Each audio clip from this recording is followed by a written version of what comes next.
Hi, and welcome back to the Food Fund, where we analyze investing in food stocks. If you love food and love buying food stocks, beverage stocks, and restaurant stocks, you will love this channel. In this video we will be analyzing if Black Rifle Coffee stock is a buy. Black Rifle Coffee, stock ticker symbol BRCC, is just one of many companies we explore on this channel. If you are new here, our goal is to help you put your money where your mouth is and invest in the best food companies. We have a lot to cover, so let's go ahead and jump right in. Cue the logo.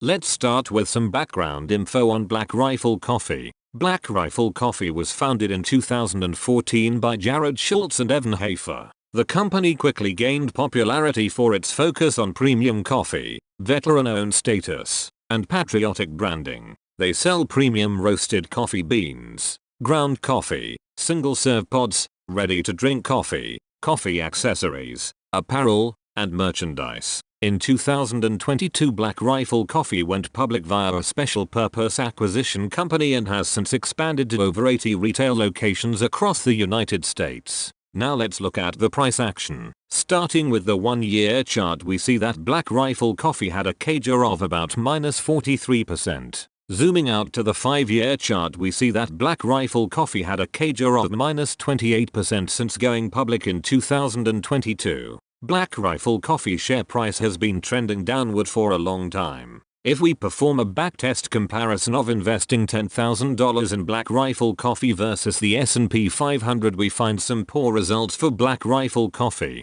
In that comparison with the S&P 500, $10,000 invested in Black Rifle Coffee would have shrunk to just $6,187 or a -36% CAGR versus $12,820 or a 26% CAGR if invested in the S&P 500. This demonstrates tremendous underperformance for Black Rifle Coffee. A Black Rifle Coffee investment would have been much more volatile with a 63% standard deviation versus 14% for the S&P 500. Black Rifle Coffee also underperformed the S&P 500 in terms of the best year performance, for which Black Rifle Coffee grew 4% versus S&P 500 26%, and worst year performance where Black Rifle Coffee fell 41% versus the S&P 500 2% gain. In terms of max drawdown, Black Rifle Coffee fell 56%, nearly 7 times more than the max drawdown of 8% for the S&P 500. And surprisingly, Black Rifle Coffee also underperformed the S&P 500 in comparisons using the Sharpe ratio and the Sortino ratio. This has been a terrible ride for Black Rifle Coffee shareholders. Now let's hop over to market share and take a look at Black Rifle Coffee's market share. In this newest version of market share, we have the dashboard, where we can quickly gather a lot of information at a glance. Expanding the dashboard, we can look under food and see that Black Rifle Coffee is categorized under packaged foods. This is because Black Rifle Coffee generates the majority of their revenue from selling roasted coffee beans, ground coffee, single-serve pods instead of ready-to-drink coffee from their coffee shops. Expanding the packaged foods tab, we can see that Black Rifle Coffee has the second smallest market share, indicated by the size of the BRCC block, and is growing, indicated by the green hue on the scale on the left. Let's look closer at the year-by-year changes in market share. So we come over here and type in the ticker symbol for Black Rifle Coffee and see that the market share is just 0.04% out of the publicly traded food,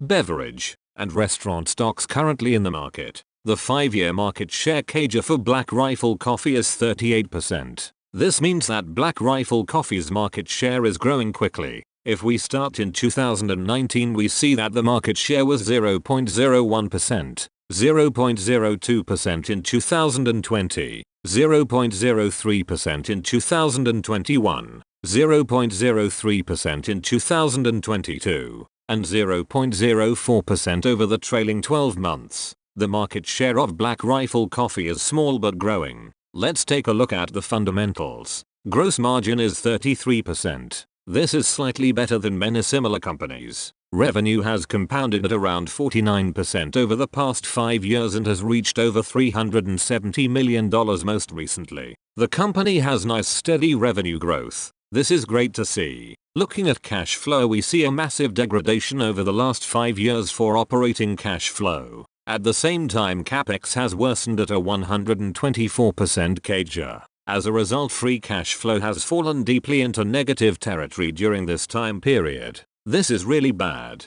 Given that revenue has grown at a healthy pace, negative operating cash flow shows poor management of operating expenses. Weighted average shares outstanding have risen over time, going from 51 million shares after going public to 59 million shares most recently. Black Rifle Coffee has been diluting shareholders heavily. Shareholders have been continuously diluted, and I don't expect this to improve anytime soon. This is very bad. Now let's view return on invested capital. Return on invested capital has fallen from 32.1% in 2020 to -39.8% in 2023. The amazing thing here is that Black Rifle Coffee was doing well before going public in 2022. Since that time, the return has turned negative. Not good news. Another favorite metric is cash conversion cycle, a measure of operational efficiency regarding supplier and payer leverage as well as inventory control. Going from 18 days in 2020 to 103 days most recently,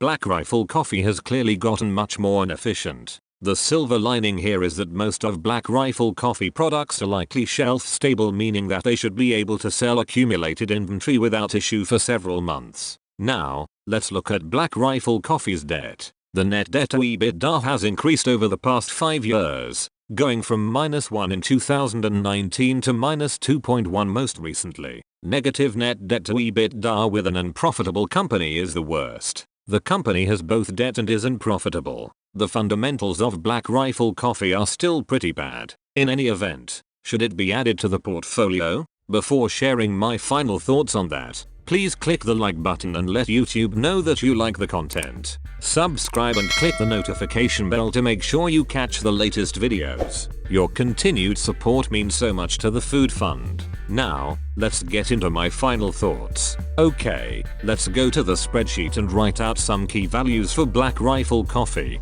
Given that the majority of revenue comes from direct-to-customer coffee bean sales and not from their cafes, we will categorize this as a food company. Gross margin of 33%. The 5-year revenue per share CAGR is -87%, and the free cash flow per share CAGR cannot be assessed since the company has flipped free cash flow negative. This just shows how bad the shareholder dilution is. Despite great revenue growth, shareholders actually came out worse because of the massive dilution. Additionally, the negative free cash flow is also worsened by the dilution.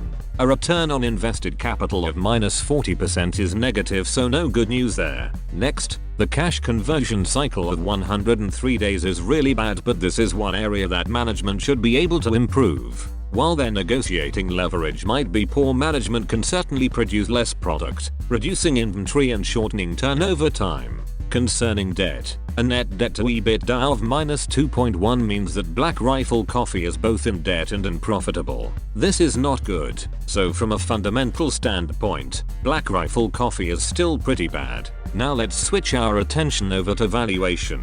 Black Rifle Coffee's value relative to the S&P 500 cannot be calculated because the company is unprofitable. The price to earnings growth, or PEG ratio, is also unable to be calculated because of the lack of profitability. Black Rifle Coffee is a very popular coffee shop chain and direct-to-consumer producer. Their revenue growth and market share gains show that the company's products have strong product market fit. However, everything below the gross profit line of the income statement is a mess. In my opinion, all of Black Rifle Coffee's problems are completely operational and, thus, fixable. If we look at a chart of their expenses including cost of goods sold, selling general and administrative expense, interest expense, and capex, we see that capex is their fastest growing expense, increasing at a 124% CAGR versus around a 50% to 70% CAGR for the other expenses. It is clear from this chart that Black Rifle Coffee is trying to grow their way to profitability, opening new cafes. While I think this is a reasonable strategy as they are leverage increasing demand for their products, I do believe cutting selling general and administrative expense should be their focus for the short to mid-term. Ignoring that expense has been costing shareholders dearly. While it is possible that the company could just outgrow their problems by achieving scale, I just think there are way too many financial drags on the company. For me, Black Rifle Coffee is not going on the watch list. Many thanks for watching. What do you think about Black Rifle Coffee and massive shareholder dilution? Please share your thoughts below. It is always great to hear from you. Please check out some more videos right now and don't forget to put your money where your mouth is.